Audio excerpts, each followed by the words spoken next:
سے پہلے اللہ تعالیٰ نے آدم علیہ السلام کو پیدا فرمایا. جس اہتمام سے حضرت آدم علیہ السلام کی پیدائش کا ذکر کیا جا رہا ہے، یعنی انسانوں کی جو ابتدا ہے اس کا ذکر جس اہتمام سے کیا جا رہا ہے، پورے قرآن میں کسی اور مخلوق کی پیدائش کی ابتدا کا ذکر اس انداز سے نہیں کیا گیا. تو جو انعام و اکرام انسان پر کیے گئے ان میں سے ایک اکرام یہ ہے کہ ہمارے جو جد امجد ہیں حضرت آدم علیہ السلام، ان کی تو وہ شان ہے کہ انہیں فرشتوں نے سجدہ کیا، اور اللہ تعالیٰ نے انہیں فرشتوں سے بھی بلند و بالا مقام عطا فرمایا. یہ پورا واقعہ بہت ساری باتوں کو بیان کرتا ہے.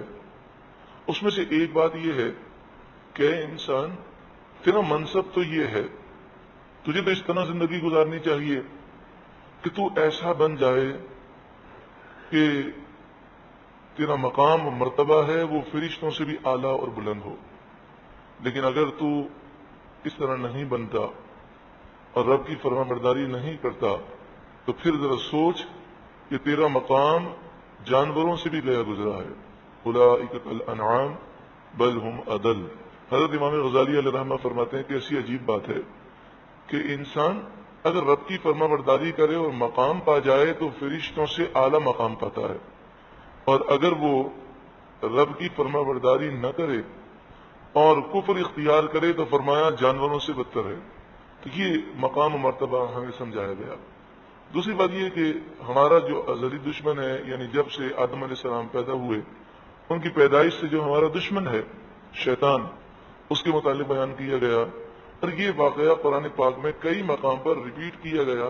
اس لیے ریپیٹ کیا گیا تاکہ ہم اس سے یاد رکھیں کہ یہ ہمارا دشمن ہے، یہ ہمیں مقام و مرتبے تک پہنچنے نہیں دیتا، یہ ہمیں ذلیل اور رسوا کرنا چاہتا ہے، یہ ہمیں اللہ تعالیٰ کا نافرمان بنانا چاہتا ہے. تو ہمیں اس دشمن سے ہوشیار رہنا ہے. ارشاد فرمایا وَإِذْ قَالَ رَبُّكَ، بامن اور از مانے جب. اس کا ظاہری مطلب تو جب ہے، لیکن جب بھی از ہوتا ہے تو اس پر ایک فعل محذوف ہوتا ہے اذکر. از بغیر اذکر کے نہیں ہوتا. تو جب بھی از ہوگا تو اذکر کے معنی خود بخود پیدا ہوں گے، یعنی اے محبوب آپ یاد کیجئے جب. قال کہا، رب کا آپ کے رب نے. اور یہ از بتا یہ رہا ہے کہ محبوب کریم صلی اللہ علیہ وآلہ وسلم کے نور کو جو اللہ نے سب سے پہلے پیدا کیا، تو آدم علیہ السلام کی پیدائش نہیں ہوئی، لیکن جو اللہ تبارک و تعالی فرشتوں سے فرما رہا ہے وہ نور محمدی صلی اللہ علیہ وسلم جو رسول اللہ کا نور ہے وہ دیکھ بھی رہا ہے اور اس واقعے کو وہ جانتا بھی ہے. اور یہ نبی اکرم صلی اللہ علیہ وآلہ وسلم کو اللہ تعالیٰ نے معجزہ عطا فرمایا کہ اولین اور آخرین کا علم آپ کو عطا فرمایا، اور اس طرح علم عطا فرمایا کہ اولین اور آخرین کے واقعات آپ کو عطا فرما دیے. جیسا کہ قرآن مجید فرقان حمید میں ہے وَعَلَّمَكَ مَا لَمْ تَكُنْ تَعْلَمْ، اور اے محبوب اللہ نے آپ کو وہ کچھ سکھا دیا جو آپ نہیں جانتے تھے. اولین اور آخرین کا علم اس طرح عطا فرمایا کہ جو چیز ہو چکی، جو ہونے والی ہے، اللہ نے وہ واقعہ اپنے محبوب کو دکھا دیا. وَإِذْ قَالَ رَبُّكَ، اور یاد کرو جب فرمایا آپ کے رب نے، لِلْمَلَائِكَ، فرشتوں سے فرمایا، انی بے شک میں جاعل بنانے والا ہوں، فی الارض زمین میں، خلیفتاً نائب. خلیفہ، خلیفہ کسے کہتے ہیں؟ خلیفہ کے معنی یہ ہوتے ہیں کہ وقت کا جو بادشاہ ہو تو اس بادشاہ کے احکام کو بادشاہ کے حکم سے جاری کرنے والا، اس کے جو اختیارات ہوں گے، جو اس کے تصرفات ہوں گے، وہ اللہ تبارک و تعالی جب کسی کو خلیفہ بنائے گا تو خلیفہ کے معنی کو سمجھنے کے لیے پہلے اس بات کو سمجھیں کہ جیسے ایک ملک کا بادشاہ ہے تو اس کی طرف سے جو نائب ہوتا ہے وہ جہاں بھی ہو، وہ جو بھی حکم صادر کرے گا وہ در حقیقت وہ بادشاہ کی طرف سے حکم ہوگا، اور اس کے جو اختیارات ہوں گے وہ بادشاہ کی طرف سے دیے ہوئے ہوں گے.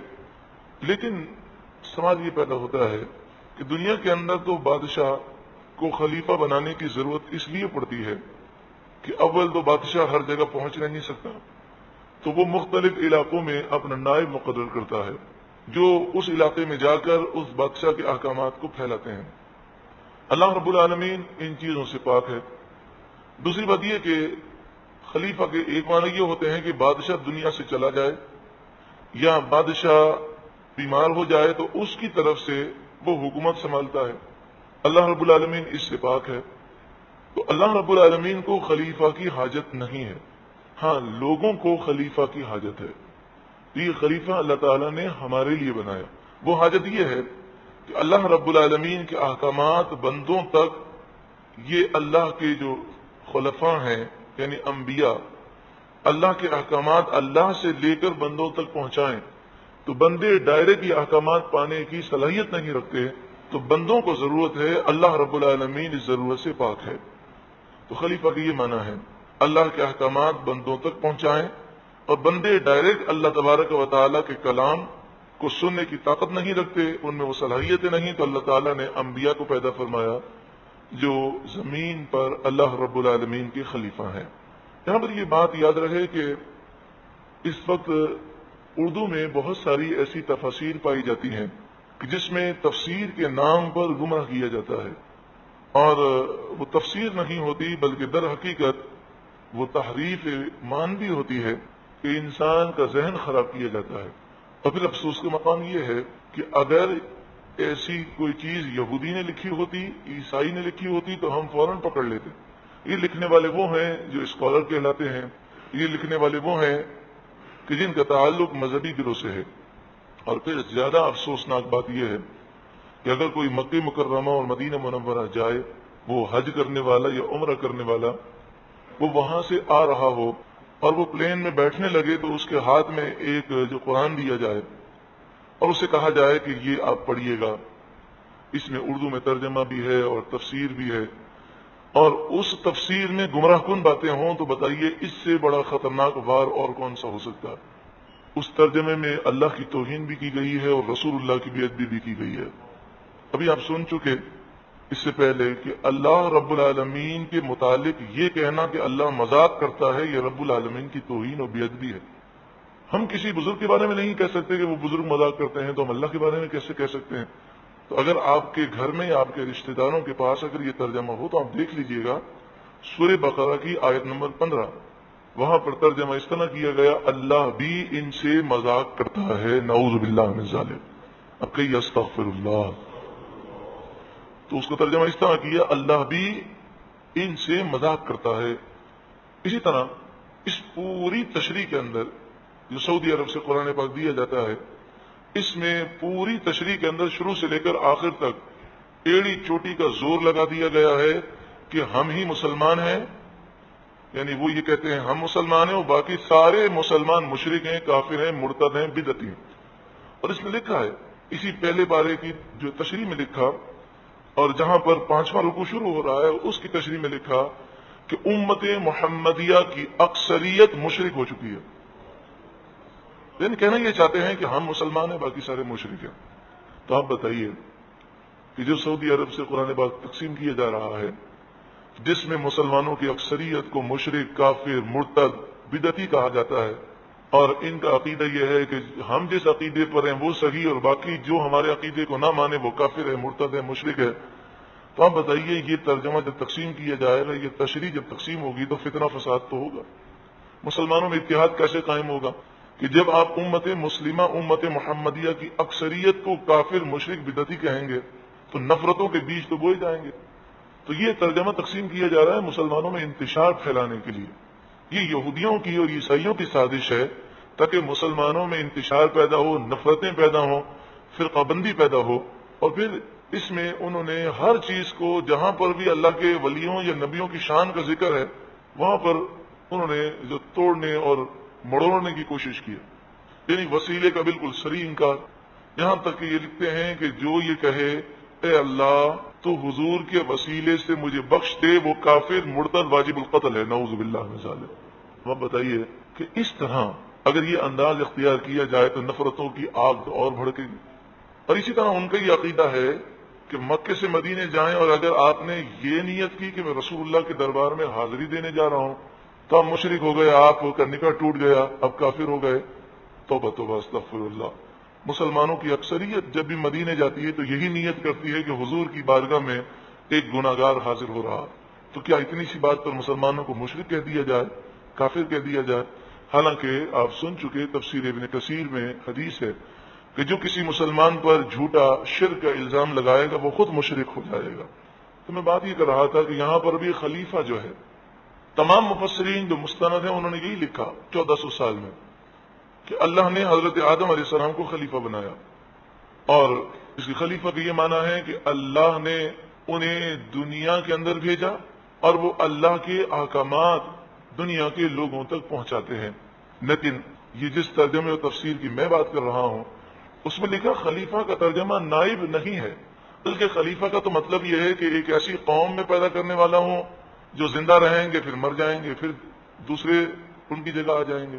اگر صرف یہی بات تھی تو فرشتوں نے یہ تمنا کیوں کی کہ اے اللہ تو ہمیں خلیفہ بنا دے؟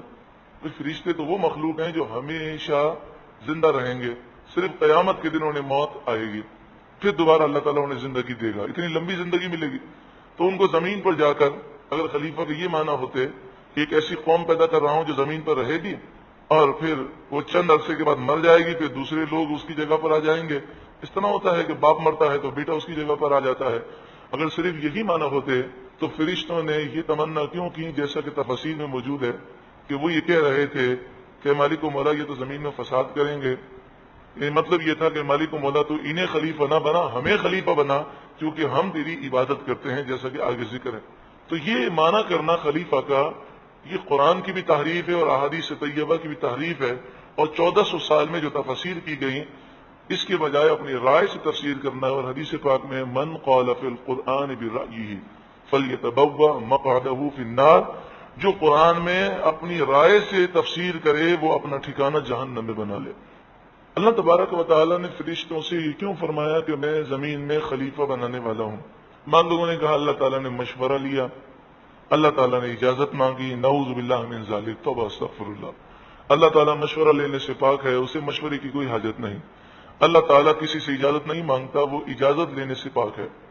تو پھر فرشتوں سے کیوں فرمایا؟ فرمایا اس لیے فرمایا تاکہ فرشتے اس کی حکمت دریافت کریں اور پھر جب وہ پوچھیں تو اللہ تعالیٰ اس کی حکمت بیان کرے تاکہ انہیں معلوم ہو جائے کہ خلیفہ کیوں بنایا جا رہا ہے. اور دوسری بات یہ کہ ان کی پیدائش سے پہلے، آدم علیہ السلام کی پیدائش سے پہلے حضرت آدم علیہ السلام کا ذکر کرنا یہ بتانے کے لیے تاکہ فرشتوں پر حضرت آدم علیہ السلام کی عظمت کا اظہار ہو جائے. فرشتے کون ہیں؟ فرشتے اللہ تعالیٰ کی وہ مخلوق ہیں کہ جنہیں اللہ تبارک و تعالیٰ نے نور سے پیدا فرمایا اور فرمایا کہ انہا اجسام لطیفۃ قادرۃ علی التشکل باشکال مختلفہ.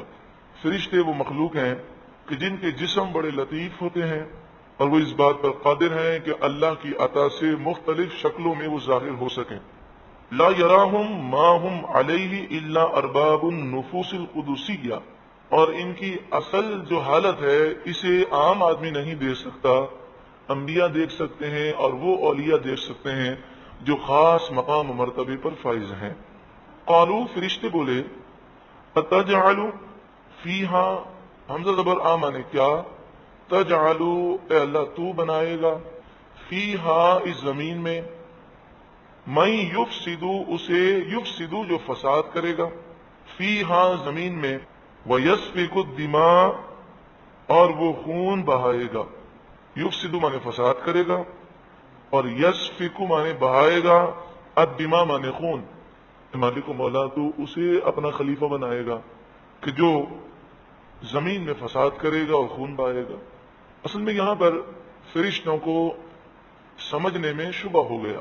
وہ یہ سمجھے کہ سارے انسان اللہ کے خلیفہ ہوں گے، لیکن اللہ تبارک و تعالیٰ نے یہ مقام و مرتبہ تو صرف انبیاء کو دیا اور پھر انبیاء کے وسیلے سے یہ خلیفہ ہونے کا مقام اولیاء کاملین کو، علماء ربانیین کو دیا کہ جنہیں اللہ تعالیٰ نے ہر خطا سے محفوظ پیدا فرمایا، جنہیں اللہ تبارک و تعالیٰ نے گناہوں سے پاک رکھا، محفوظ رکھا، خصوصاً انبیاء کہ وہ معصوم عن الخطا ہیں. جہاں تک فساد کا تعلق ہے، خون بہانے کا تعلق ہے، تو وہ تو لوگ کریں گے، لیکن وہ خلافت کے مقام اور مرتبے پر فائز نہیں ہے۔ سوال یہ ہے کہ فرشتوں کو کیسے معلوم ہوا کہ یہ انسان فساد کریں گے، خون بہائیں گے؟ تو اس کی کئی وجوہات مفسرین نے لکھی۔ ایک وجہ تو یہ لکھی کہ اللہ تبارک و تعالی نے ہو سکتا ہے انہیں بتا دیا ہو، یا ہو سکتا ہے انہوں نے لوح محفوظ پر پڑھ لیا ہو، یا فرشتوں نے یہ قیاس کیا اس پر کہ جب اللہ تعالیٰ نے زمین کو پیدا کیا اور آسمانوں کو پیدا کیا تو آسمانوں میں فرشتوں کو بسایا اور زمین میں جنات کو بسایا۔ جنات آپس میں لڑنے لگے اور بہت خون ریزی کی، تو فرشتوں کو حکم ہوا کہ جنات کو زمین سے نکال دو، تو فرشتوں نے جنات کو پہاڑوں میں اور جزیروں میں ڈھکیل دیا۔ جب انہوں نے دھکیل دیا، پہاڑوں میں اور جزیروں میں دھکیل دیا، تو فرشتوں نے یہ سوچا کہ جس طرح جنات نے فساد کیا، خون بہایا، اسی طرح اب انسان بھی کریں گے۔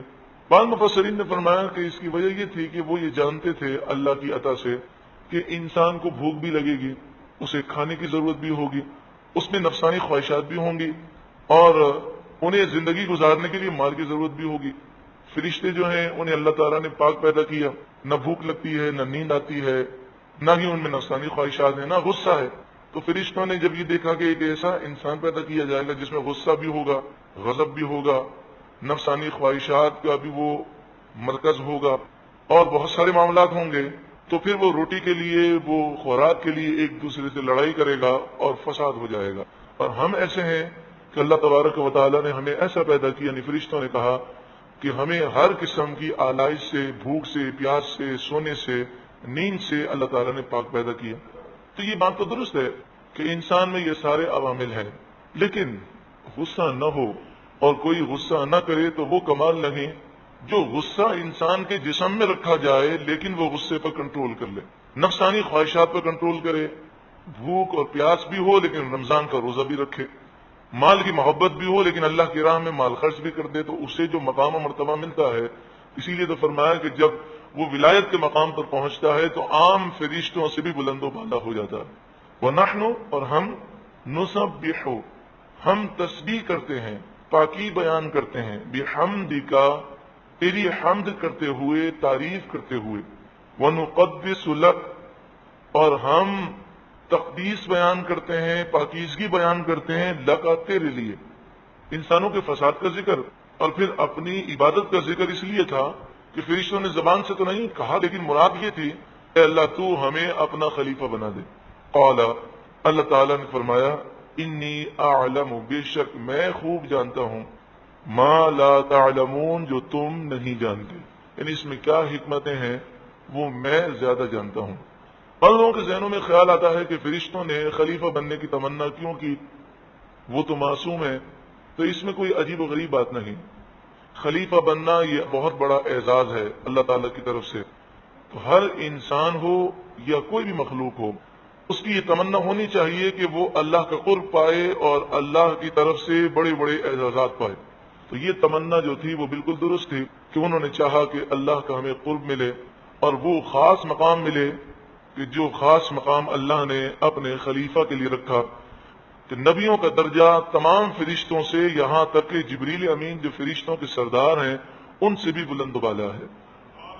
وعلم، اور سکھائے اللہ نے، مانے اور علم مانا سکھائے، آدم علیہ السلام کو، الاسماء کلہا، تمام نام، اللہ نے تمام چیزوں کے نام آدم علیہ السلام کو سکھا دیے۔ مفسرین بیان کرتے ہیں کہ یہاں نام سے یہ مراد ہے کہ جو چیزیں موجود تھیں اور جو قیامت تک پیدا ہونے والی تھیں، ہر چیز کو حضرت آدم علیہ السلام کے سامنے رکھ دیا گیا، اور ہر زبان میں، ہر بولی میں اس کا نام، اس کی خاصیت، اس کا نفع، اس کا نقصان، اس کے اثرات، ان تمام چیزوں کا علم اللہ تعالیٰ نے آدم علیہ السلام کو عطا فرمایا۔ ثم، پھر، عرضہم علی الملائکہ، عرضہم میں نے پیش کیا، اللہ تعالیٰ نے ان تمام چیزوں کو سامنے کر دیا، علی الملائکہ، فرشتوں کے سامنے وہ چیزیں رکھیں۔ فقال، پھر فرمایا، انبئونی باسماء ہؤلاء ان کنتم صادقین، انبئونی، مجھے خبر دو، باسماء ہؤلاء، ان ناموں کی، ان کنتم صادقین، اگر تم سچے ہو۔ کس بات میں سچے ہو؟ یعنی تمہارا یہ کہنا اگر درست ہے کہ انسان خلیفہ بننے کا حقدار نہیں تو پھر تم ان چیزوں کے نام بتا دو۔ تو دیکھو میں نے آدم علیہ السلام کو کیا مقام و مرتبہ عطا فرمایا۔ یہاں پر ایک سوال پیدا یہ ہوتا ہے کہ آدم علیہ والسلام کو جو علم ملا، جو مقام ملا، جو مرتبہ ملا، وہ دیا تو اللہ نے، تو فرشتوں کو یہ فرمانا کہ تم ان چیزوں کے نام بتا دو اگر تم سچے ہو، اگر اللہ تبارک و تعالیٰ فرشتوں کو یہ ساری چیزیں بتا دیتا تو وہ بھی بتا دیتے۔ تو اس کا جواب یہ ہے کہ مطلب یہ ہے کہ اے فرشتوں، میں جسے اپنا خلیفہ بناؤں گا اسے میں مقام و مرتبہ دوں گا، علم عطا کروں گا، اور جسے میری معرفت کا علم مل جائے گا وہ کبھی میری نافرمانی نہیں کرے گا۔ تو تمہارا یہ خیال تھا نا فساد ہوگا، تو میرے خلفاء فساد نہیں کریں گے کیونکہ میں انہیں وہ مقام و مرتبہ دوں گا۔ دوسری بات یہ ہے کہ اللہ تبارک و تعالیٰ نے فرشتوں کے سامنے آدم علیہ السلام کا جو مقام و مرتبہ رکھا اس میں بھی اسماء ہؤلاء، تمام چیزوں کے نام، جو چیزیں ہیں جو آنے والی ہیں سب چیزوں کے نام، اور مفسرین نے کیا فرمایا؟ سب چیزوں کے نام ہر زبان میں، ان کے اثرات، ان کی خاصیتیں، ان کا نفع نقصان سب سکھا دیا آدم علیہ السلام کو۔ تو اس سے ان لوگوں کا رد ہو جاتا ہے کہ جو کہتے ہیں انبیاء کو صرف اور صرف شریعت کے احکام آتے ہیں باقی کچھ بھی نہیں آتا، نعوذ باللہ من ذالک۔ وہ تو رسول اللہ کے علم کو بھی چھوٹا ثابت کرنے کی کوشش کرتے ہیں اور کہتے ہیں کہ رسول اللہ کو بھی اولین آخرین کا علم نہیں تھا، حضور کو بھی صرف شریعت کے احکام پتہ تھا۔ تو اب بتائیے کہ اگر نبی کے لیے شریعت کے احکام ہی جاننا ضروری ہے اور اس کے علاوہ اللہ علم نہیں دیتا تو آدم علیہ والسلام کو تمام چیزوں کے نام کیوں سکھائے گئے؟ جتنے بھی اس دنیا میں مسلمان ہیں، مسلمانوں کا عقیدہ یہی ہے کہ اللہ تبارک و تعالیٰ نے انبیاء کو بہت سارے علوم عطا کیے، اور ہمیشہ سے مسلمانوں کا یہی عقیدہ ہے کہ رسول اللہ نے جو کچھ بھی کیا، یعنی آپ صلی اللہ علیہ وآلہ وسلم نے اگر کوئی عمل کیا، مثلا آپ کی جو سنتیں ہیں، سونے کی سنت، کھانے کی سنت، پینے کی سنت، آپ کے ارشادات، تو ہم یہ کہتے ہیں اور مسلمانوں کی اکثریت یہی کہتی ہے کہ قیامت تک سائنس چاہے کتنی بھی ترقی کرے وہ رسول اللہ کی کسی سنت کا نقصان ثابت نہیں کر سکتی، اس میں بہتری ہی بہتری ہے۔ اور حضور کو اللہ تعالیٰ نے وہ علم عطا کیا کہ سائنسدان علم حاصل کرتے رہیں دنیا گزر جائے، وہ اس علم کی گرد راہ تک نہیں پہنچ سکتے۔ لیکن یہودیوں عیسائیوں کی طرف سے ایک سازش ہوئی کہ انہوں نے یہ نظریہ دیا کہ نبی تو صرف شریعت کے احکام بتانے کے لیے، تو اس لیے حضور کی احادیث طیبہ یا حضور کی سنتیں اگر تمہیں ایسا محسوس ہو کہ یہ سائنس سے ٹکرا رہی ہیں تو سائنس پر عمل کرو، حضور کی سنتوں کو چھوڑ دو۔ تو یہ ایک یہودیوں اور عیسائیوں کی سازش تھی جس میں بعض مسلمان جو ہے مبتلا ہو گئے، اور وہ بیچارے نام نہاد مسلمان یہ کہنے لگے کہ حضور کو تو شریعت کے مسائل کے علاوہ کچھ علم نہیں، حالانکہ یہ سوچ بالکل غلط ہے۔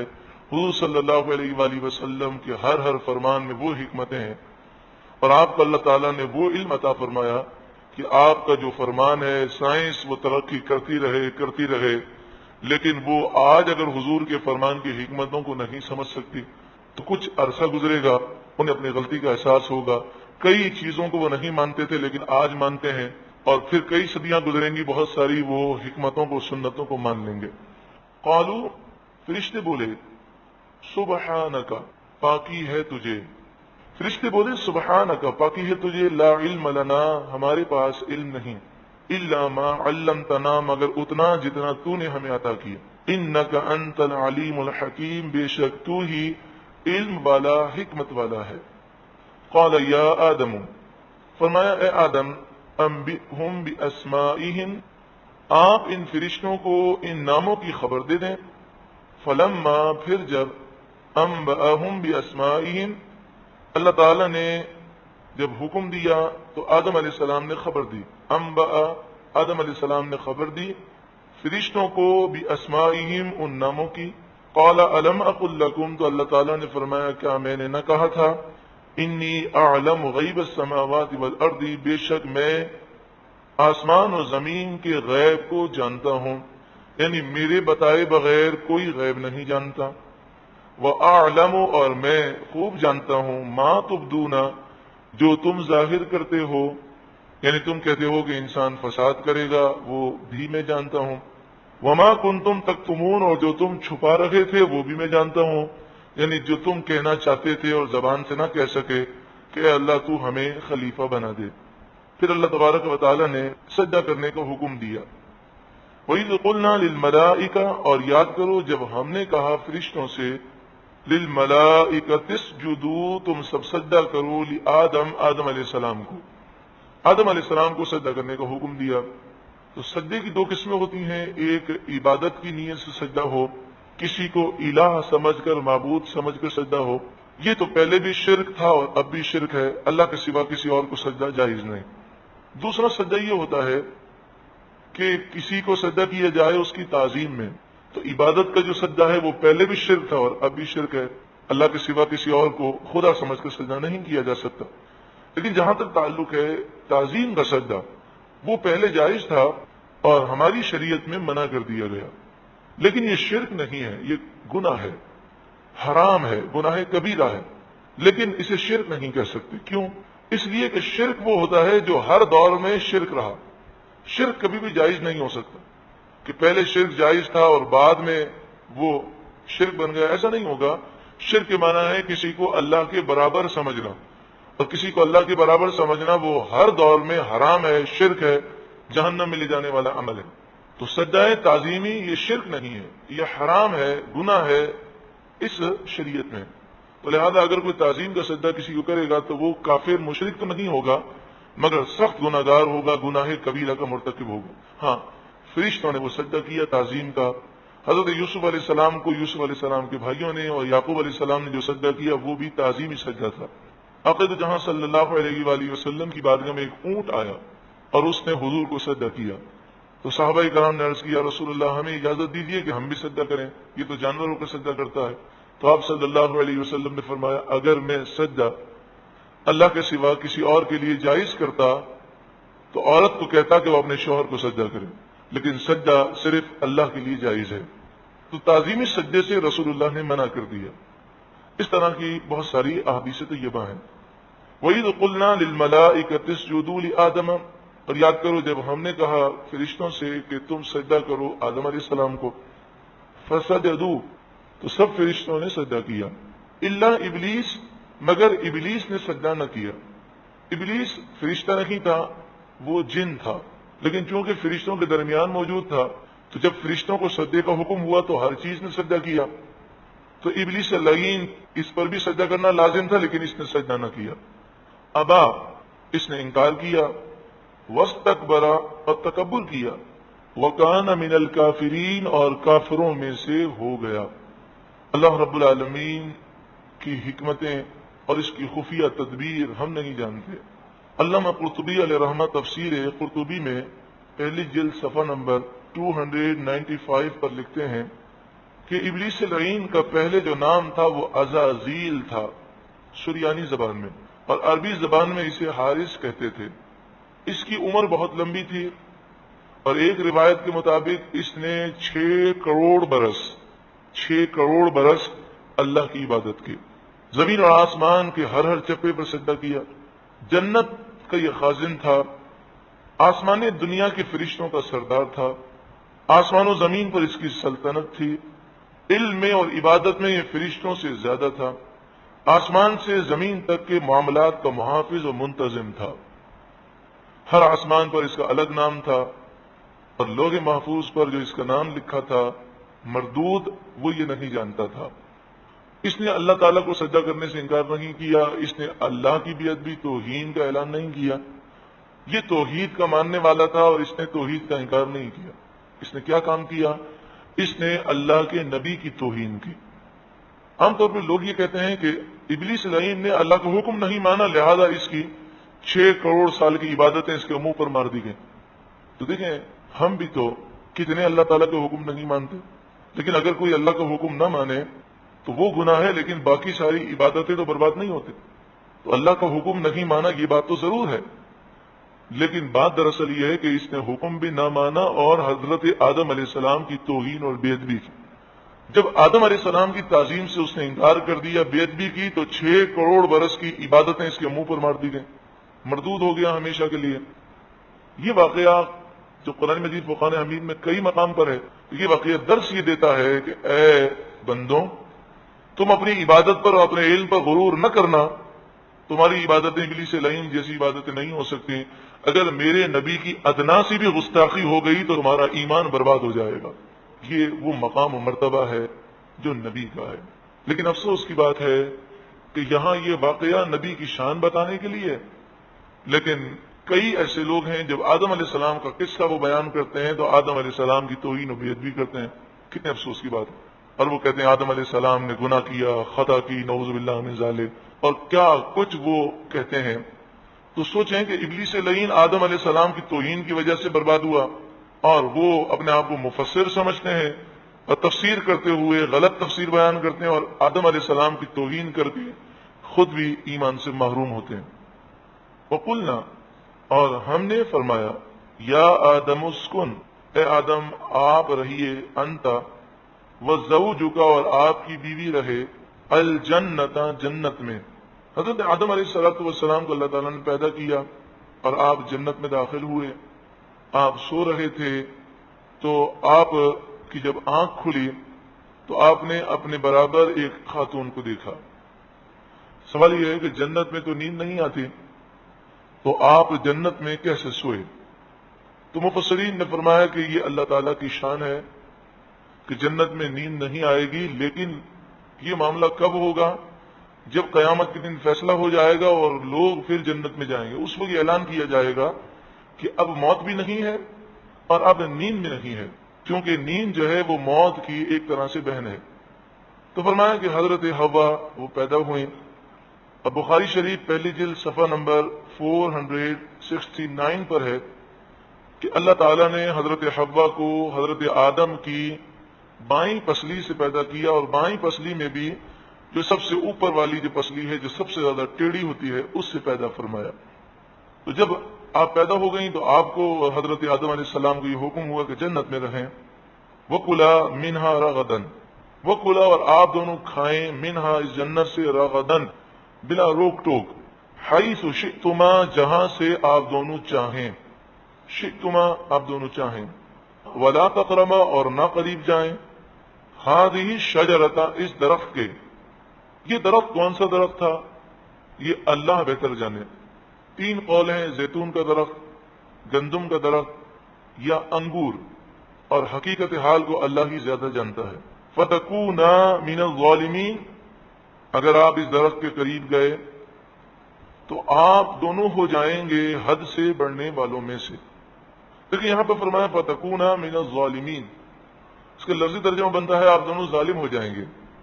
اور حضرت آدم علیہ السلام نے جب دعا کی اس درخت کو کھانے کے بعد تو آپ نے بھی اس طرح کہا، ربنا ظلمنا انفسنا، اے ہمارے رب ہم نے اپنی جانوں پر ظلم کیا۔ تو یہ مسئلہ یاد رہے کہ اللہ تعالیٰ اپنے نیک بندوں کو جس طرح خطاب کرے وہ رب ہے، اور وہ نیک بندے رب کی بارگاہ میں جس طرح عاجزی کریں وہ بندے ہیں۔ ہم اگر کہیں گے تو بے ادبی کا ہمیں اختیار نہیں۔ تو مفسرین نے لکھا کہ کوئی ان دونوں آیتوں کو بنیاد بنا کر کہے کہ اللہ نے فرمایا کہ درخت کھاؤ گے تو ظالموں میں سے ہو جاؤ گے، اور حضرت آدم نے بھی کہا کہ اے اللہ ہم نے ظلم کیا اپنی جانوں پر، لہذا اس سے ثابت ہوا کہ آدم علیہ السلام نعوذ باللہ من ذالک ظالم تھے۔ تو مفسرین نے فرمایا جو یہ کہے گا فوراً کافر ہو جائے گا اور اس کے سارے نیک اعمال برباد ہو جائیں گے، کیونکہ ہمیں اختیار نہیں کہ ہم یہ بات کہہ سکیں۔ صرف قرآن کا درس دیتے ہوئے، احادیث پڑھتے ہوئے تو ہم ذکر کر سکتے ہیں، لیکن اسے سند اور دلیل ہم نہیں بنا سکتے۔ فَتَكُونَا مِنَ الظَّالِمِينَ، تو آپ دونوں حد سے بڑھنے والوں میں سے ہو جائیں گے۔ فَأَزَلَّهُمَا الشَّيْطَانُ، تو شیطان نے ان دونوں کو لغزش دی، عنہا، اس درخت کے بارے میں۔ دیکھیں یہاں پر یہ بات یاد رکھے کہ بعض لوگ یہ سوال کرتے ہیں کہ شیطان کو جب جنت سے نکال دیا گیا تو یہ کیسے جنت میں پہنچ گیا اور اس نے آدم علیہ السلام سے گفتگو کیسے کی؟ تو بات یہ ہے کہ قرآن مجید فرقان حمید نے جس چیز کو بیان کیا ہمارا اس پر ایمان ہونا چاہیے، اور قرآن میں جو یہ واقعہ بیان کیا گیا اس واقعے کا جو مقصد ہے وہ سمجھنا چاہیے۔ باقی فضول بحث سے ہمیں منع کیا گیا۔ اس کے بارے میں مفسرین کہتے ہیں کہ حقیقت حال کو صرف اللہ جانتا ہے، کوئی کنفرم بات نہیں کی جا سکتی کہ شیطان نے جنت میں اندر جا کر یہ بات کہی یا جنت کے باہر کھڑے رہ کر آواز دی۔ تو مفسرین نے کہا ہو سکتا ہے کہ وہ جنت کے دروازے پر پہنچا ہو اور اس نے آواز دی ہو اور وہیں کھڑے کھڑے گفتگو کی ہو، یا ہو سکتا ہے یہ چوروں کی طرح چھپ کر گیا ہو سکتا ہے یہ کسی جانور کی صورت میں داخل ہوا ہو. اللہ تعالیٰ تو جانتا ہے، لیکن اللہ تبارک و تعالیٰ نے اسے جانے دیا ہو کیونکہ یہ ایک تقدیر کا فیصلہ تھا. بعض کہتے ہیں کہ ایک روایت یہ بھی ہے کہ سانپ کے منہ میں بیٹھ کر گیا، لیکن یہ بھی کوئی مضبوط روایت نہیں ہے. اسی طرح بعض مفسرین کہتے ہیں کہ ایک روایت یہ آتی ہے کہ اس نے خود تو پیغام نہ دیا، یعنی خود ڈائریکٹ جا کر نہ کہا بلکہ اپنے چیلوں کے ذریعے پہنچایا. تو یہ مختلف روایتیں ہیں، لیکن کوئی بھی روایت جو ہے وہ مستند نہیں ہے، مضبوط نہیں ہے. تو لہذا ہم یہی کہتے ہیں اللہ ہی جانے کہ اس نے کس طریقے سے گفتگو کی. خیر یہ بات ضرور ہے کہ شیطان نے حضرت آدم علیہ السلام سے کہا کہ آپ یہ درخت کھا لیں. حضرت آدم علیہ السلام نے یہ درخت کیوں کھایا؟ تو اس کی کئی وجوہات مفسرین نے بیان کی.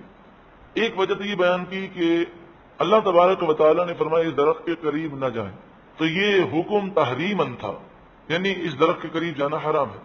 لیکن اس حکم میں کوئی ایسی بات خاص نہ تھی کہ جس سے ظاہر ہو کہ اللہ تعالیٰ نے تحریماً فرمایا ہے.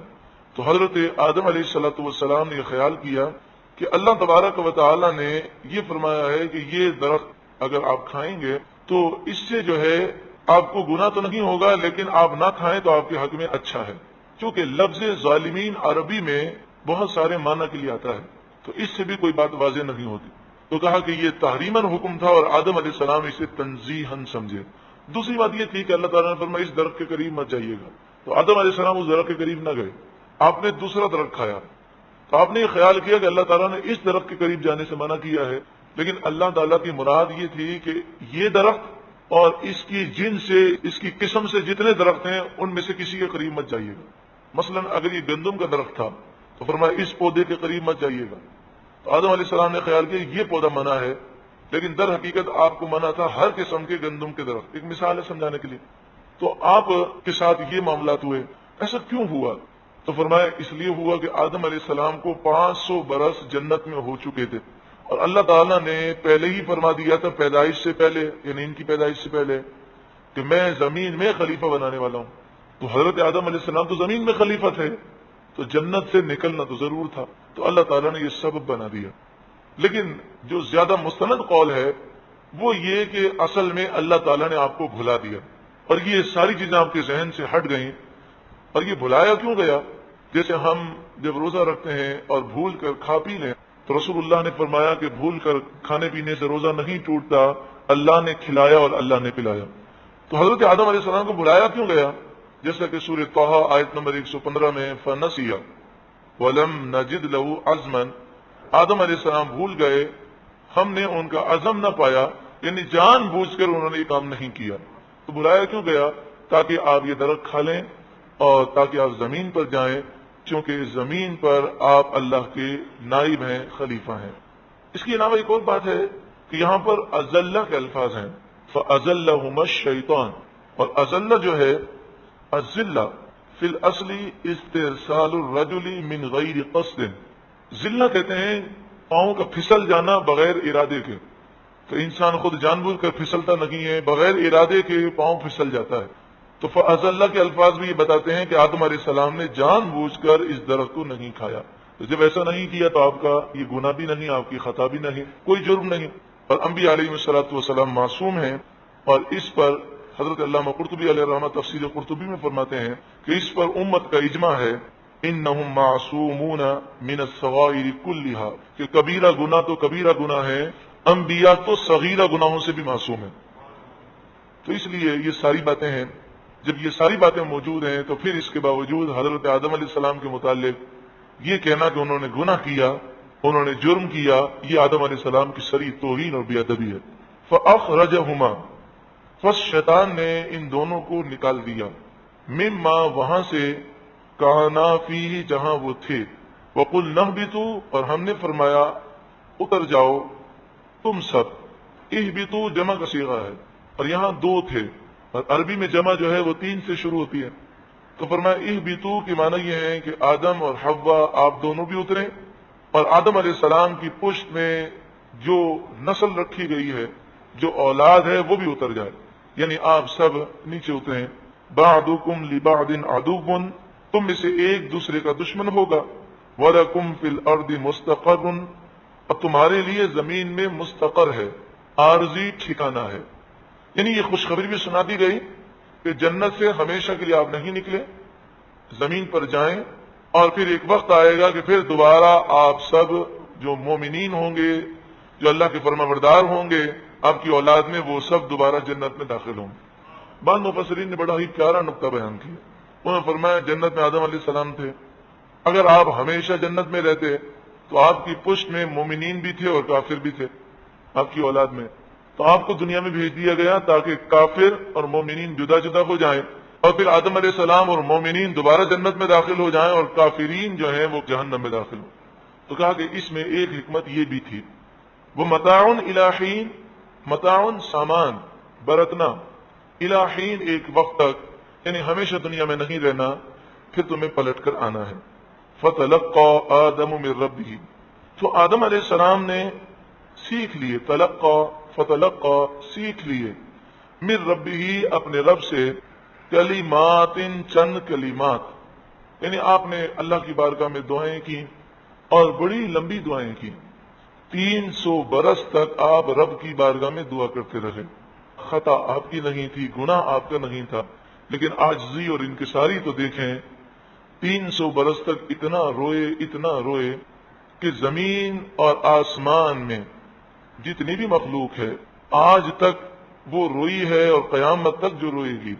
سب کے آنسو کو جمع کیا جائے تو حضرت آدم علیہ السلام کے آنسو اس سے زیادہ ہیں. 300 برس تک آپ شرم کے مارے اپنی نگاہ آسمان کی طرف نہیں اٹھاتے. یہ حال ہے اللہ والوں کا کہ بھول ہو گئی، یعنی آپ کو بھلا دیا گیا اور ایک کام ہو گیا، اس پر اتنا افسوس. اور ہمارا حال یہ کہ جان بوجھ کر گناہ کرتے ہیں پھر بھی رونا نہیں آتا، یہ دل کی سختی ہے. تو آپ کو چند کلمات اللہ نے سکھا دی ہے. آپ نے کئی کلمات کہے، جس میں سے قرآن مجید فرقان حمید نے سورہ اعراف آیت نمبر 23 میں ان کلمات کو بیان کیا.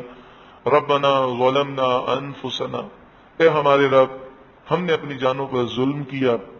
وَإِن لَّمْ تَغْفِرْ لَنَا وَتَرْحَمْنَا لَنَكُونَنَّ مِنَ الْخَاسِرِينَ، اور اگر تو نے ہمیں نہ بخشا اور ہم پر رحم نہ کیا تو ضرور بضرور ہم نقصان اٹھانے والوں میں سے ہو جائیں گے.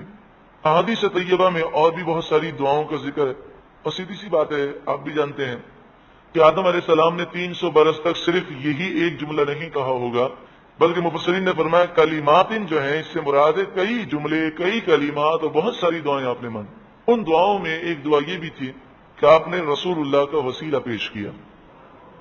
اب جہاں تک تعلق ہے ایک انسان کسی چیز کو نہ مانے وہ اس کی مرضی ہے، ہر انسان کا اپنا اپنا انداز ہوتا ہے، اپنی اپنی سمجھ ہوتی ہے، لیکن نہ ماننا اور چیز ہے اور جھوٹا الزام لگانا اور چیز ہے. سعودی عرب سے جو قرآن پاک اردو ترجمہ اور تفسیر کے ساتھ دیا جاتا ہے، اس میں اس مقام پر یہ لکھا ہے کہ حضرت آدم علیہ السلام نے جو حضور کا وسیلہ دیا اس کی جتنی روایتیں ہیں سب موضوع ہیں. موضوع کا مطلب جھوٹی من گھڑت روایتیں ہیں اور بے سند ہے. یعنی گویا کہ وہ یہ کہنا چاہتے ہیں کہ جن بزرگوں نے یہ روایت لکھی سب جھوٹے ہیں، من گھڑت باتیں لکھتے ہیں. اب آپ بتائیے جو اللہ کے نیک بندوں پر اتنا بڑا الزام لگا، کوئی حوالہ انہوں نے نہیں دیا، بغیر حوالے کے جملہ کہہ دیا. کیوں؟ ان کا عقیدہ یہ ہے کہ حضور کا وسیلہ پیش کرنا شرک ہے، یعنی دعا کے اندر حضور کا وسیلہ پیش کرنا شرک ہے. تو اپنے عقیدے کو بچانے کے لیے انہوں نے تمام اللہ کے نیک بندوں کو جھوٹا موضوع، من گھڑت، جھوٹی روایت گڑنے والا کہہ دیا. اب میں آپ کی خدمت میں پیش کروں کہ یہ روایت کن کن بزرگوں نے لکھی. یہ آدم علیہ الصلوۃ والسلام کو یاد آیا کہ جب میری آنکھ کھلی تھی تو عرش پر میں نے لکھا ہوا دیکھا تھا لا الہ الا اللہ محمد رسول اللہ، اور جنت کے ہر پتے پر لکھا ہوا دیکھا، حوروں کی پیشانیوں پر لکھا ہوا دیکھا. تو آپ نے جان لیا کہ اللہ نے اپنے نام کے ساتھ جن کا نام رکھا ہے لا الہ الا اللہ محمد رسول اللہ، اللہ نے جس کا نام اپنے نام کے ساتھ رکھا، اس سے بھی بڑی تکلیف ہے. اور سعودی عرب میں بعض ایسے نادان لوگ ہیں کہ ان کے سامنے ہم کلمہ پڑھیں تو ہم پڑھتے ہیں لا الہ الا اللہ محمد رسول اللہ، تو کہتے ہیں یہ شرک ہو گیا. ہم نے کہا بھائی کیوں شرک ہو گیا؟ کہا تم نے اللہ کا نام اور محمد کا نام ایک ہی آواز میں پڑھا. ہم نے کہا بھائی کیسے پڑھیں؟ تو کہنے لگے اس طرح پڑھیں لا الہ الا اللہ محمد رسول اللہ. تو کیا ہم محمد رسول اللہ چوروں کی طرح نام لیں؟ یعنی وہ کہتے ہیں محمد رسول اللہ بہت آہستہ کہو تاکہ پتہ چلے کہ اللہ اور محمد الگ الگ. تو ہم نے کہا اچھا چلیں، پڑھنے میں تو آپ نے فرق کیا، لکھنے میں فرق کیسے کریں گے؟ تو انہوں نے کہا اللہ بڑا لکھو محمد چھوٹا سا لکھو. یہ ان کی نادانیاں ہیں، یہ بدعت ہے. ایسی سوچ نہ صحابہ میں تھی نہ اولیاء کاملین نے، کسی نے ایسی بات نہیں لکھی کہ بھئی جب کلمہ پڑھو تو محمد رسول اللہ آہستہ پڑھنا ورنہ شرک ہو جائے گا، اور لکھو تو اللہ کا نام اوپر لکھنا اور محمد کا نام چھوٹا سا نیچے لکھنا. یہ نہ کبھی صحابہ نے کہا نہ تابعین نے، یہ ان کی اپنی رائے ہے. یہ ایسی بدعت ہے کہ جس کا وجود 1400 سال میں نہیں ملتا. تو شام سے ایک شیخ محدث شیخ عبدالعزیز آپ تشریف لائے، تو آپ نے کہا کہ میں نے ایسے ہی ایک شخص سے کہا کہ بھئی پڑھو ذرا کلمہ، تو اس نے کہا لا الہ الا اللہ محمد رسول اللہ. اس نے کہا اتنا آہستہ کیوں پڑھتے؟ بولے یہ تو برابری ہو جائے گی، اللہ کے نام کو تو موٹا پڑھنا ہے اور محمد کے نام کو باریک. تو شیخ کہتے ہیں میں نے کہا ذرا اعوذ باللہ سنو. اس نے پڑھا اعوذ باللہ من الشیطان الرجیم. تو آپ کو پتا ہے کہ جب لفظ اللہ سے پہلے زیر آ جائے تو اس کو باریک پڑھا جاتا ہے. اعوذ باللہ، اعوذ باللہ تو نہیں پڑھ سکتے. اس نے پڑھا اعوذ باللہ من الشیطان الرجیم. تو شیخ نے کہا بڑا بے شرم آدمی ہے، شیطان کا نام اتنا موٹا لیتا ہے اور تو اللہ کا نام اتنا باریک لیتا ہے. تو یہ ان کی نادانیاں ہیں اور جہالت ہے. تو بات یہ چل رہی تھی کہ یہ وسیلے کے قائل نہیں ہیں. تو انہوں نے کہا کہ یہ روایتیں ساری من گھڑت ہیں، جھوٹی ہیں، بے سند ہیں. اب آپ دیکھیں کن کن بزرگوں نے یہ باتیں کہی ہیں. حافظ ابن کثیر یہ وہ شخصیت ہیں جو ان کے مسلمہ بزرگ ہیں. حافظ ابن کثیر تفسیر ابن کثیر کا بڑا حوالہ دیتے ہیں. تو حافظ ابن کثیر نے البدایہ والنہایہ میں یہ واقعہ لکھا کہ آدم علیہ السلام کی توبہ جو ہے حضور کے وسیلے سے قبول ہوئی. ابن تیمیہ جو ان کے امام ہیں اور جس کے یہ مقلد ہیں، فتاوی ابن تیمیہ دوسری جلد صفحہ نمبر 51 پر یہ واقعہ لکھتے ہیں. امام بیہقی جو سب کے نزدیک مسلمہ بزرگ ہیں، وہ دلائل النبوت میں یہ واقعہ لکھتے ہیں. محدث ابن جوزی جن کے دستے مبارک پر 1,00,000 کافروں نے اسلام قبول کیا، وہ محدث جنہیں لاکھوں حدیثیں یاد تھیں. محدث ابن جوزی جن کا سن وصال 597 ہجری ہے، تو 800 برس پہلے آپ نے اپنی کتاب الوفا میں یہ واقعہ لکھا. امام حاکم آپ نے ایک کتاب لکھی المستدرک، اور آپ نے کہا کہ میں نے یہ کتاب اس طرح لکھی ہے کہ بخاری اور مسلم کے طرز پر لکھی ہے. ساری وہ صحیح حدیثیں جو امام بخاری اور امام مسلم نے نہیں لکھی تھیں، کسی وجہ سے انہوں نے چھوڑ دی تھیں کہ کتاب موٹی نہ ہو جائے زیادہ، تو وہ ساری صحیح حدیثیں میں نے مستدرک میں جمع کی ہیں. ان کا سن وصال ہے 405 ہجری. تو امام حاکم نے مستدرک میں یہ واقعہ لکھا کہ حضرت آدم علیہ الصلوۃ والسلام نے حضور کا وسیلہ پیش کیا. اور کیا واقعہ ہے کہ آپ کو یاد آیا کہ جب میری آنکھ کھلی تو عرش پر جنت کے پتے پر میں نے لکھا ہوا دیکھا لا الہ الا اللہ محمد رسول اللہ. تو آپ نے حضور کا وسیلہ پیش کیا تو اللہ تعالیٰ نے فرمایا کہ آپ نے کیسے جانا کہ یہ وہ شخصیتیں ہیں کہ جو میرے محبوب ہیں؟ تو عرض کیے مالک میں نے یہ خیال کیا کہ تو نے اپنے نام کے ساتھ ان کا نام لکھا ہے، ضرور یہ تیری بارگاہ میں بڑے معزز ہوں گے. تو اللہ تعالیٰ نے فرمایا جیسا کہ تفسیر عزیزی جلد اول صفحہ نمبر 116 پر ہے، شاہ عبدالعزیز محدث دہلوی لکھتے ہیں اور آپ حوالہ دیتے ہیں کہ امام طبرانی نے معجم صغیر میں اس بات کو لکھا اور ابو نعیم محدث نے اس بات کو لکھا اور امام بیہقی نے بھی اس بات کو لکھا کہ اللہ تعالیٰ نے فرمایا اے آدم محمد کا مقام میری بارگاہ میں وہ ہے کہ اگر وہ نہ ہوتے تو میں آپ کو بھی پیدا نہ کرتا. اسی طرح امام جلال الدین سیوطی الشافعی علیہ رحمہ نے آپ نے تفسیر در منصور میں یہ واقعہ لکھا.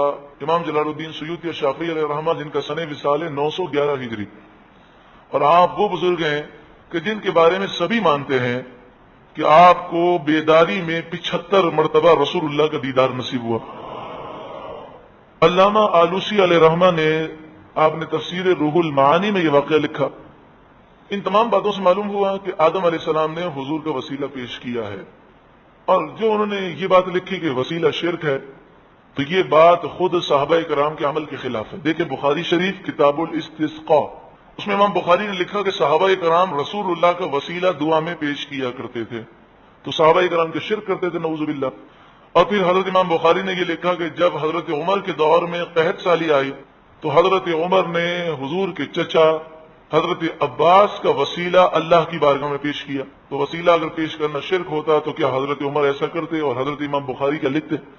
اسی طرح حضرت امام حاکم نے اپنی کتاب مستدرک میں کتاب صلاۃ التطوعی میں اور امام ترمذی نے کتاب الدعوات میں اور امام ابن ماجہ نے کتاب الصلاح میں یہ حدیث لکھی کہ ایک نابینا صحابی رسول اللہ کی بارگاہ میں آئے اور عرض کیا رسول اللہ صلی اللہ علیہ وسلم میرے لیے دعا کیجیے کہ اللہ تعالیٰ مجھے آنکھیں عطا فرمائے.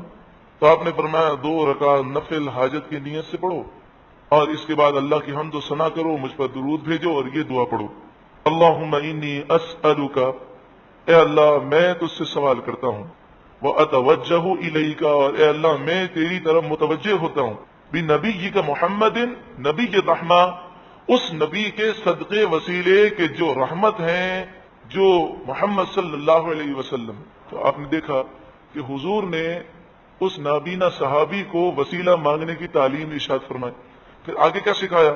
آپ نے فرمایا آگے اس طرح کہنا یا محمد انی اتوجہ بک الی ربی. دیکھیں وہ صحابی حضور سے ہٹ کر نماز پڑھ رہے ہیں اور نماز کے بعد وہ حضور کو مخاطب کر رہے ہیں دعا کے دوران, یا محمد, یا رسول اللہ, انی توجہت بک الی ربی, بے شک میں رب کی بارگاہ میں آپ کے وسیلے سے توجہ کر رہا ہوں, فی حاجتی ھذا, میری اس حاجت میں, اے اللہ تو میری حاجت پوری فرما اور رسول اللہ کی شفاعت اور ان کی دعا میرے حق میں قبول فرما. تو راوی کہتے ہیں اس نابینا صحابی نے یہ دعا کی, ابھی دعا مکمل نہ ہوئی تھی, اللہ نے اسے آنکھیں عطا فرما دی. پھر راوی یہ کہتے ہیں کہ حضرت عثمان غنی رضی اللہ تعالیٰ کے دور میں ایک شخص حضرت عثمان غنی سے اپنی ایک حاجت پیش کرنا چاہتے تھے تو حضرت عثمان غنی توجہ نہیں فرماتے تھے. تو راوی کہتے ہیں کہ میں نے انہیں یہ حدیث بتائی تو انہوں نے 2 رکعت نفل حاجت کی پڑھ کے اسی طرح دعا کی اور یا محمدو کہا اس دعا میں. اور یہ دعا پڑھنے کے بعد جب حضرت عثمان غنی کے پاس گئے تو حضرت عثمان غنی نے بڑا کرم کیا اور آپ کی توجہ ان کی طرف ہو گئی. تو دیکھیں حضور کے وصال ظاہری کے بعد کتنے عرصے کے بعد وہ یا محمد کہہ کر رسول اللہ کو پکار رہے ہیں. یہ صحابہ کرام کا عقیدہ ہے. اللہ اسی عقیدے پر ہمیں ثابت قدمی نصیب فرما اور ایسی گمراہ کن تفاسیر سے تشریحات سے اللہ مسلمانوں کو محفوظ فرما. فتاب علیہ, اللہ نے ان کی توبہ قبول فرمائی, یعنی اپنی خاص رحمت نازل فرمائی. انہ هو التواب الرحیم, بے شک وہی بہت توبہ قبول کرنے والا مہربان ہے. قلنا اهبطوا منها جميعا, ہم نے فرمایا تم سب کے سب اتر جاؤ. فَإِمَّا يَأْتِيَنَّكُم مِّنِّي هُدًى, پھر جب میری طرف سے تمہارے پاس کوئی ہدایت آئے, کوئی کتاب آئے, صحیفے نازل ہو, حکم نازل ہو, فمن تبع ہدایا, تو جو کوئی میری ہدایت کی پیروی کرے گا تو وہ تو متقی ہوگا, پرہیزگار ہوگا, اور جو متقی ہوگا تو اللہ اسے اپنی ولایت عطا فرمائے گا. اور جسے ولایت مل جائے پھر اس پر کیا کرم ہوگا, فلا خوف علیہم, پس کوئی خوف نہیں ہوگا ان پر, ولا هم یحزنون, اور وہ غمگین نہیں ہوں گے. بعض لوگ اللہ کے ولیوں کے مقام کو گھٹانا چاہتے ہیں, کیونکہ عام طور پر جب انسان ولی کا نام سنتا ہے تو ولی کی شان اور عظمت اس کے ذہن میں بیٹھ جاتی ہے, تو وہ اللہ کے ولی کی شان گھٹانے کے لیے کیا کرتے ہیں, اس لفظ کو غلط استعمال کرتے ہیں. ولی جس کو کہنا چاہیے اس کو نہیں کہتے, بلکہ انہوں نے داڑھی منڈے کو, بے نمازی کو, شرابی کو, جواری کو, سود خور کو, ہر ایک کو, یعنی ان کا تقیہ کلام ہو گیا. بات کرتے ہیں بولتے ہیں اللہ کے ولی کیا حال ہے, اللہ کے ولی خیریت سے ہو, ہر بات پر. تو یہ کوئی خطبہ خود نہیں نکلا, بڑی اس کے پیچھے ایک سازش ہے تاکہ اللہ کے ولیوں کا جو مقام مسلمانوں کے ذہنوں میں وہ نکل جائے اور انسان سوچے سود خور بھی اللہ کا ولی ہے, شرابی بھی اللہ کا ولی ہے, بے نمازی بھی اللہ, ہر ایک کو اللہ کا ولی کہہ رہے ہیں. تو اللہ کا ولی وہی ہے جسے اللہ کا قرب خاص نصیب ہوا, جس نے اپنے آپ کو گناہوں سے بچایا, کیونکہ یہاں بھی یہ فرمایا گیا فمن تبع ہدایا, جس نے میری ہدایت کی پیروی کی وہ ولی ہے. اور ولی کی کیا شان ہے, فلا خوف علیہم ولا هم یحزنون, کیونکہ قرآن مجید فرقان حمید میں دوسری جگہ فرمایا الا ان اولیاء اللہ لا خوف علیہم ولا هم یحزنون. تو اللہ کے جو ولی ہیں ان پر نہ کوئی خوف ہوگا اور نہ وہ غمگین ہوں گے. لیکن یہ سازش صرف پاکستان میں نہیں پائی جا رہی, دنیا بھر میں. سعودی عرب سے جو قرآن پاک چھپ کر آتا ہے اس میں اس مقام پر انہوں نے لکھا ہر مسلمان اللہ کا ولی ہے, کوئی ولی کوئی خاص چیز نہیں ہے. کیوں؟ اس لیے کہ احادیث طیبہ میں اور تفاسیر میں جو اولیاء کی شان بتائی گئی ہے اس شان سے لوگوں کا ذہن ہٹانا چاہتے ہیں. تو اللہ کا ولی ہر کوئی نہیں ہو سکتا, وہی ہے فمن تبع ہدایا, جو متقی ہو, پرہیزگار ہو, اور ہر گناہ سے بچنے والا ہو, سچی پکی توبہ کرنے والا ہو, جسے اللہ کا قرب مل جائے. ہاں پھر اولیاء کے پھر مقامات مختلف ہیں. یہ تو ادنا مقام ہے، اور اعلیٰ مقام وہ ہے کہ اس میں غوث بھی ہیں، ابدال بھی ہیں، قطب بھی ہیں، اوتاد بھی ہیں، اور سب سے اعلیٰ مقام غوث کا ہے، اور اس سے اعلیٰ مقام غوث اعظم کا ہے۔ والذین کفروا، اور وہ لوگ جنہوں نے کفر کیا، وکذبوا بآیاتنا، اور انہوں نے جھٹلایا ہماری آیتوں کو، اولئک اصحاب النار، یہی لوگ جہنمی ہیں، ہم فیہا خالدون، وہ اس میں ہمیشہ رہنے والے ہیں۔ یہاں پر ایک شبے کا ازالہ کر دوں کہ بعض لوگوں کو ہم اگر سمجھائیں کہ جناب آپ ایسے لوگوں کو جو بے نمازی ہیں، شرابی ہیں، سود خور ہیں، حرام کمانے والے ہیں، جھوٹ بولنے والے ہیں، غیبتیں کرنے والے ہیں، ان کو اللہ کا ولی نہ کہیں، تو وہ کہتے ہیں کہ ولی کے معنی ہے دوست، تو ہر مسلمان اللہ کا دوست ہے، تو کیا اللہ کا دشمن ہے؟ تو دیکھیں، لفظ ولی جو ہے ایک اصطلاح ہے، اس کے معنی یہ ہے کہ اللہ کا وہ مقرب بندہ کہ جس نے اپنے آپ کے ظاہر و باطن کو ایسا پاک کیا کہ اسے اللہ کا قرب مل گیا۔ جیسے رسول کے معنی ہے قاصد، پیغام دینے والا، تو پھر کل کو کوئی ہر ایک کو رسول کہنا شروع کر دے اور ہم کہیں جناب یہ کیا کر رہے ہیں، رسول تو صرف رسول اللہ ہے صلی اللہ علیہ وسلم، یا وہ ہیں جنہیں اللہ تعالیٰ نے رسول بنا کر بھیجا اور وہ 313 ہیں، تو وہ کہے جناب رسول کے معنی کیا ہے، رسول کے معنی پیغام دینے والا، تو یہ بھی اللہ کا پیغام دیتے ہیں لہٰذا یہ بھی رسول ہے، تو یہ کفر ہے، کیونکہ رسول ایک اہم اصطلاح ہے جس کے لغوی معنی تو ہے پیغام دینے والا، لیکن اصطلاحی معنی ہے جو اللہ کا پیغام بندوں تک پہنچائے، جسے اللہ نبوت اور رسالت دے، اسے رسول کہتے ہیں۔ تو اسی طرح ولی لغوی معنی کے اعتبار سے ہم کسی کو نہیں کہہ سکتے، ولی اسے کہیں گے جو ایمان والا ہو، متقی، پرہیزگار ہو، اور جسے اللہ کا قرب خاص نصیب ہو۔ اہل تصوف اور جو روحانیت کے جامع ہیں، انہوں نے جو تحقیقات فرمائی کہ آدم علیہ السلام کو جو سجدہ کرنے کا حکم تھا اس کی کیا کیا حکمتیں ہیں، تو جامع صغیر دوسری جلد صفحہ نمبر 96 پر حضرت امام ابو نعیم، حضرت ابن سعد اور حضرت امام طبرانی، یہ ائمہ احادیث ہیں جو اس حدیث کے راوی ہیں۔ پہلے آقا صلی اللہ علیہ وآلہ وسلم ارشاد فرماتے ہیں، کنت نبیا وآدم بین الروح والجسد، جب آدم علیہ السلام روح اور جسم کے درمیان تھے، یعنی آدم علیہ السلام کے جسم میں ابھی روح ڈالی نہیں گئی تھی، تو پیارے آقا فرماتے ہیں میں اس وقت بھی نبی تھا۔ اور دوسری حدیث میں ہے کنت نبیا وآدم بین الماء والطین، آدم علیہ السلام آپ پانی اور مٹی کے درمیان تھے، تو رسول اللہ فرماتے ہیں اس وقت بھی میں نبی تھا۔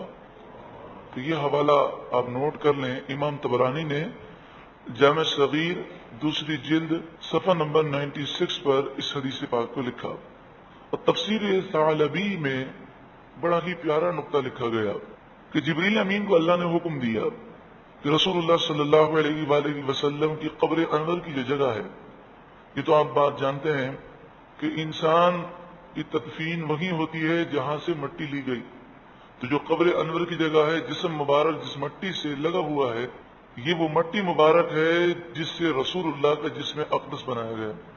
اسی لیے محققین اس پر ان کا اجماع ہے کہ وہ مٹی جس سے رسول اللہ کے جسم اقدس کو بنایا گیا، وہ مٹی خانہ کعبہ سے بھی افضل ہے، وہ عرش سے بھی افضل ہے، اور 1400 سال میں اس مسئلے میں کسی بھی محقق نے اختلاف نہیں کیا۔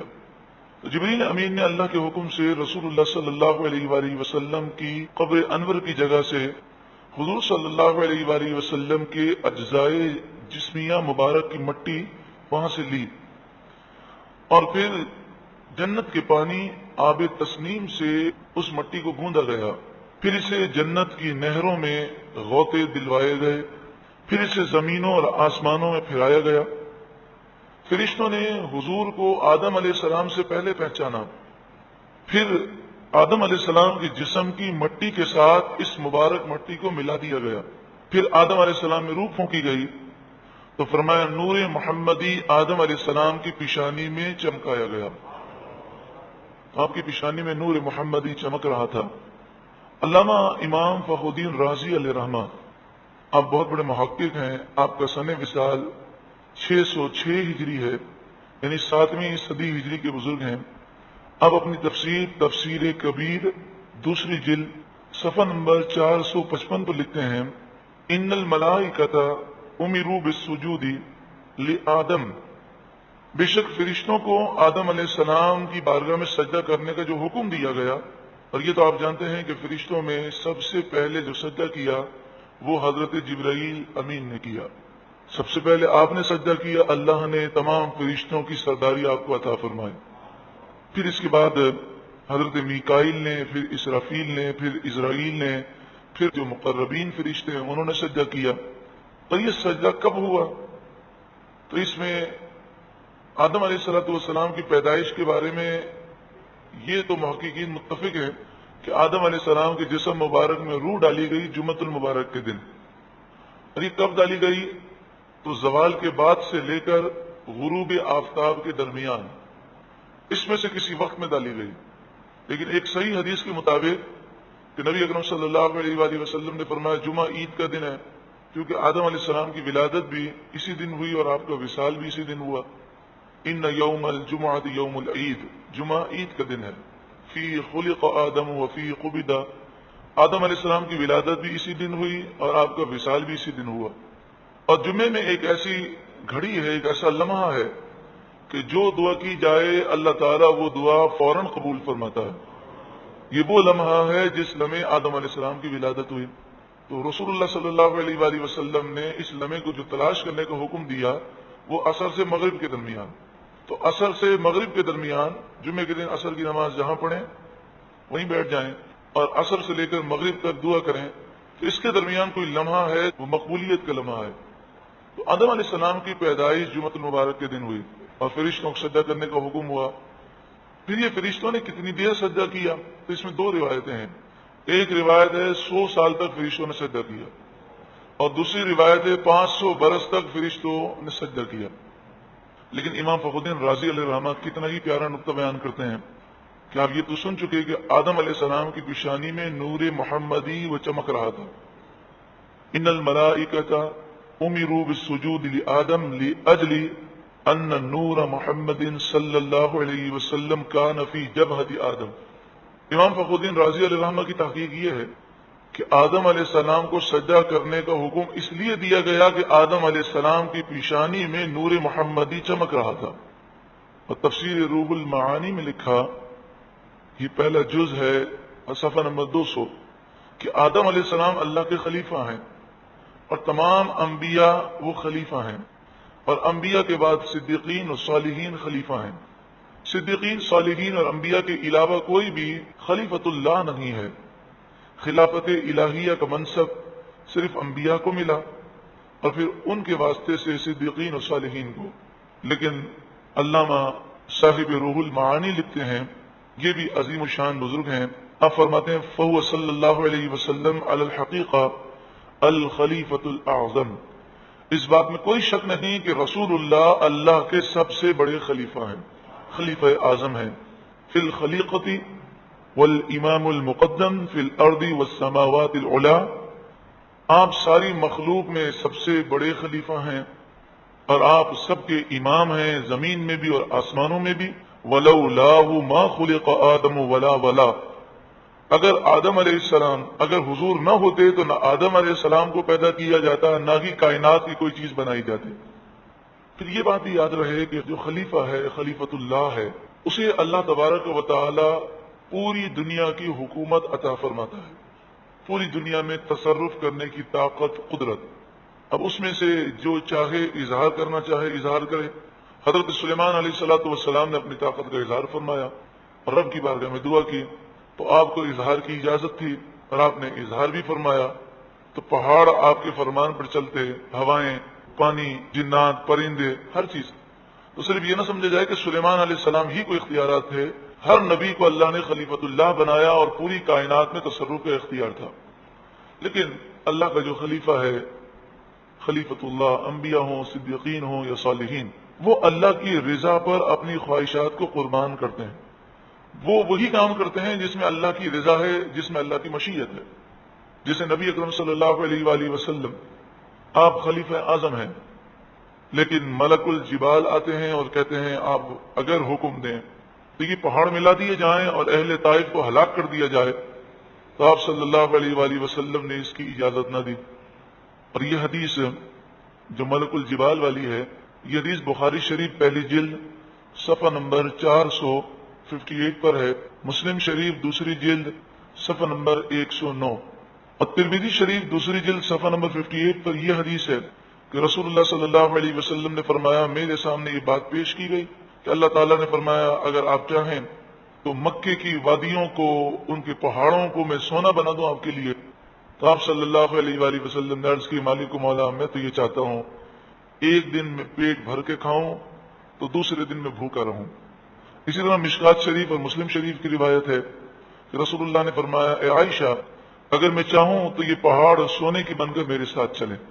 تو حضور صلی اللہ علیہ وآلہ وسلم نے زہد کو اختیار کیا کیونکہ اللہ زہد کو زیادہ پسند فرماتا ہے.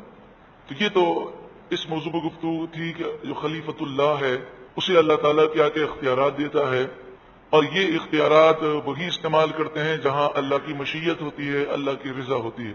اور حضور صلی اللہ علیہ وسلم خلیفہ اعظم ہے، اور حضور کے نور کو سب سے پہلے پیدا کیا گیا، اور آدم علیہ السلام کی پیدائش سے پہلے بھی رسول اللہ نبی تھے. آدم علیہ السلام کی پیشانی میں آپ کے نور کو رکھا گیا اور اسی نور کو فرشتوں نے سجدہ کیا.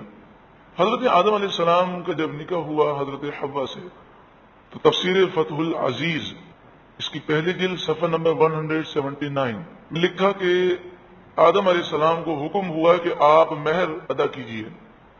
تو آپ نے کہا ہے مالک و مولا مہر میں کیا ادا کروں؟ تو آپ کا مہر یہ مقرر ہوا کہ نبی اکرم صلی اللہ علیہ وآلہ وسلم پر اور حضور کی آل پر 10 مرتبہ آپ درود پڑھیں. تو یہ مہر تھا جس مہر پر آپ کا نکاح ہوا اور فرشتے اس نکاح کی گواہ بنے. ہم نے جو تفسیر سماعت کی تھی تو حضرت آدم علیہ السلام کی استغفار کرنے، توبہ کرنے کا ذکر تھا، اور یہ بات بالکل ثابت ہے کہ آدم علیہ السلام اور تمام انبیاء معصوم عن الخطا ہیں. تو آپ کو بلا دیا گیا، اور یہ ایک حکمت تھی کہ آپ کو بلا دیا گیا، لیکن آپ کی یہ عاجزی تھی کہ اس بھول پر بھی آپ روتے رہے اور اللہ سے معافیاں مانگتے رہے. اور آپ کو 300 سال کے بعد یہ خوشخبری سنا دی گئی کہ اللہ تعالیٰ نے آپ پر خصوصی رحمتوں کا نزول فرمایا. تو جب تک یہ خوشخبری آپ کو نہ ملی آپ روتے رہے. اس سے معلوم یہ ہوا کہ انسان اگر گناہ گار نہ بھی ہو، نیک ہو، پرہیزگار ہو، پھر بھی اسے رونا چاہیے، اللہ کی بارگاہ میں استغفار اور توبہ کرنا چاہیے. رسول اللہ صلی اللہ علیہ وآلہ وسلم فرماتے ہیں میں دن میں 70 مرتبہ، اور دوسری حدیث ہے میں دن میں 100 مرتبہ استغفار کرتا ہوں، اللہ سے معافی مانگتا ہوں. تو نیک آدمی اگر استغفار کرے تو اس کے درجات بلند ہوتے ہیں، اور گناہ گار کرے تو اس کے گناہ مٹا دیے جاتے ہیں. حدیث پاک میں ہے پیارے آقا صلی اللہ علیہ وسلم نے فرمایا جس نے استغفار کرنے کو لازم کر لیا اللہ تعالیٰ اس کی ہر پریشانی کو دور کر دے گا، ہر تنگی سے اس کے لیے کشادگی پیدا فرمائے گا، اور اسے وہاں سے روزی دے گا جہاں سے اس کا گمان بھی نہ ہوگا. جب بھی استغفار کریں سچی پکی توبہ کر کے، اور اس نیت کے ساتھ کہ اب میں آئندہ کبھی گناہ نہیں کروں گا، اور اس کی کثرت کریں. پورے دن میں 700 مرتبہ جو استغفار کرے گا اسے اللہ تبارک و تعالی مستجاب الدعوات بنائے گا، اس کی دعائیں قبول ہوں گی اور اس کی ہر مشکل اللہ تعالیٰ آسان فرما دے گا. ہم نے کل کے واقعے میں یہ سنا کہ ابلیس لعین نے تکبر کیا، حضرت آدم علیہ السلام کی توہین بے ادبی کی، اور اس کا سبب جو ہے وہ تکبر تھا اور حسد تھا. ایک تو یہ حسد تھا کہ آدم علیہ السلام کو اللہ نے مقام و مرتبہ کیوں دیا. تو کسی کے مقام مرتبے سے یا کسی کی نعمت سے جلنا یہ شیطان کا طریقہ ہے. دوسری بات یہ کہ اس نے آدم علیہ السلام کو اپنے آپ سے حقیر سمجھا اور اپنے آپ کو اعلیٰ سمجھا. تو کسی کو اپنے آپ سے حقیر سمجھنا یہ تکبر ہے. اللہ تعالیٰ ہمیں تکبر سے محفوظ فرمائے. انسان کتنا بھی نیک ہو لیکن اپنے آپ کو گناہ گار سمجھے اور ہر وقت وہ ڈرتا رہے کہ کہیں میرا ایمان برباد نہ ہو جائے، کہیں مجھ سے کوئی ایسا گناہ نہ ہو جائے کہ اللہ ناراض ہو جائے. تو جب یہ سوچ پیدا ہوگی تو انشاءاللہ تکبر نہیں آئے گا. مسلم شریف کی حدیث ہے، حضرت عبداللہ بن مسعود رضی اللہ تعالیٰ عنہ روایت کرتے ہیں کہ پیارے آقا صلی اللہ علیہ وآلہ وسلم نے فرمایا جس کے دل میں رائی کے دانے کے برابر بھی تکبر ہوگا وہ جنت میں داخل نہیں ہو سکے گا. ایک شخص نے عرض کیا رسول اللہ صلی اللہ علیہ وسلم آدمی یہ چاہتا ہے کہ اس کا لباس اچھا ہو، اس کا جوتا اچھا ہو، تو آپ تو فرماتے ہیں کہ رائی کے دانے کے برابر بھی تکبر ہوگا وہ جنت میں نہ جائے گا. تو انہوں نے یہ خیال کیا کہ اچھا لباس پہننا، اچھے جوتے پہننا یہ کہیں تکبر تو نہیں. تو پیارے آقا صلی اللہ علیہ وسلم نے فرمایا ان اللہ جمیل یحب الجمال، بے شک اللہ تعالیٰ جمیل ہے، وہ جمال اور خوبصورتی کو پسند فرماتا، یعنی اگر جائز طریقے سے تم اچھا لباس پہنو، اچھی سواری، اچھا مکان، اچھے جوتے، تو اس میں کوئی حرج نہیں، بس دل میں تکبر نہیں ہونا چاہیے۔ اب صلی اللہ علیہ وسلم نے فرمایا تکبر حق کا انکار ہے اور لوگوں کو حقیر جاننا ہے۔ تو تکبر کی دو قسمیں ہیں، ایک ہے جب حق سامنے آئے تو انسان فوراً قبول نہ کرے، اس کا مطلب یہ ہوا کہ تکبر ہے، اور دوسری قسم کیا ہے، دوسرے لوگوں کو حقیر سمجھنا، کم تر سمجھنا۔ اللہ تعالیٰ ان دونوں آفتوں سے ہمیں محفوظ فرمائے۔ جب حضرت آدم علیہ السلام کے لیے خوشخبری کا مژدہ سنایا گیا کہ اللہ تعالیٰ نے آپ پر خصوصی کرم فرمایا ہے، تو حضرت جبریل امین نے ساری دنیا میں اعلان کر دیا تمام جانوروں میں کہ اے جانوروں، آدم علیہ السلام اللہ کے خلیفہ ہیں اور تم پر ان کی فرما برداری لازم ہے۔ آئیے اب ہم آگے انشاءاللہ سماعت کریں گے۔